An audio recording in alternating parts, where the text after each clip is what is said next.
Il s'agit de garder un contact avec les personnes qui se trouvent en situation d'errance et qui cherchent une main tendue en fait pour certains et voir si elles n'ont pas besoin d'aide, s'ils ne sont pas malades. Et tu sais qu'on est là pour t'aider justement à te Oui, mais moi relever. j'en ai aucunement besoin et aucunement envie même. Parce que le meilleur moyen c'est s'aider en soi-même, aide-toi, le ciel t'aidera. Le travail n'est pas inutile, que nous ne sommes pas rejetés et donc que nous pouvons quand même réussir à faire quelque chose avec elles. Donc, nous sommes deux par mesure de sécurité. Et au niveau des maraudes de nuit, on va dire que le danger est quand même plus présent parce que ces personnes sont beaucoup plus sujettes à la consommation d'alcool ou de drogue. Nous avons apparemment quelqu'un qui est en situation d'errance et qui n'a pas l'air bien. Mon collègue est allé voir, je vais le rejoindre. D'accord, nous effectuons les premiers secours et nous attendons votre arrivée. Si une personne est en situation de détresse, notre première réaction est d'évaluer un petit peu l'environnement de la personne. Qu'est-ce qu'elle ressent, si elle a mal, si elle a été victime de vol ou d'agression. À ce moment-là, soit nous avertissons la police, les pompiers, ou si c'est quelque chose que nous pouvons gérer nous-mêmes, nous prenons en charge la personne en l'emmenant à l'assise pour qu'elle ait un suivi avec éducateurs spécialisés et toute l'équipe pédagogique qui est là pour aider. Ce sont des personnes qui peuvent effectivement être très stigmatisantes. Mais nous, je crois qu'au-delà de cette carapace qu'ils donnent, nous essayons d'aller beaucoup plus loin. Une journée réussie, c'est une journée où on a pu avoir effectivement quelques rires à l'intérieur, échanger avec eux dans une simplicité, qu'ils arrivent à me dire « Madame Laloupe, aujourd'hui je suis content parce que voilà, j'ai pu avoir ma maman au téléphone, j'ai bien dormi hier soir, je suis content parce qu'aujourd'hui je n'ai pas fumé ». Ce sont vraiment des personnes qui elles-mêmes à un moment donné se disent qu'aujourd'hui je veux passer à autre chose.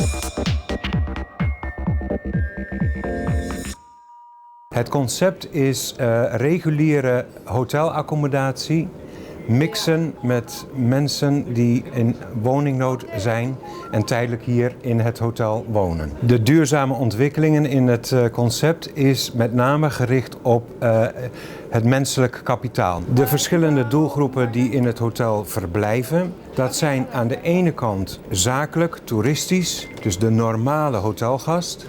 In het sociale huisvestinggedeelte van dit hotel, en dat heet het woonhotel, daar wonen mensen die voornamelijk een huisvestingsprobleem hebben. En dat kan verschillende achtergronden hebben of oorzaken hebben. Een scheiding, onhoudbare thuissituatie.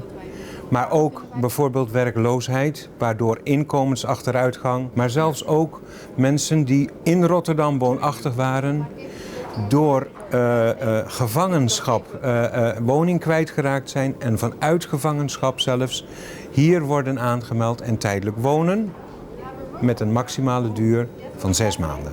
Aangezien uiteindelijk als je hier binnenkomt daar ook niet direct zichtbaar een verschil is. Het hotel heeft 210 hotelappartementen. Daarvan zijn op dit moment 70 gealloceerd voor sociale huisvesting woonhotel. En de overige kamers zijn voor Art Hotel, het 4-sterrenhotel gedeelte. Het commerciële resultaat is dat de exploitatie van het Art Hotel is van groot belang dat een hoge bezetting en een goede kameropbrengst financieel resultaat oplevert om de sociale huisvesting die per saldo verliesgevend is, anders is die niet betaalbaar voor de doelgroep, de verliezen.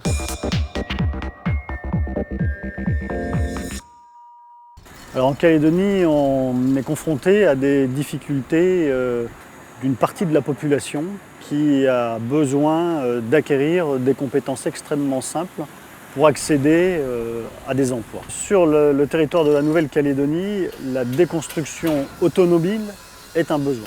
Que ce soit des voitures particulières, voire des poids lourds, et puis vraisemblablement aussi des engins miniers. On a réfléchi à un chantier de formation, un environnement reconstitué à l'identique d'une entreprise, dans lequel on réalise une tâche qui est essentiellement un prétexte à acquérir des compétences professionnelles et des comportements professionnels.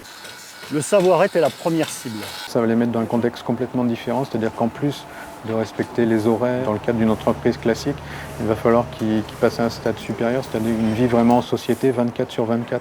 Donc ils vont être amenés à gérer au niveau du comportement, au niveau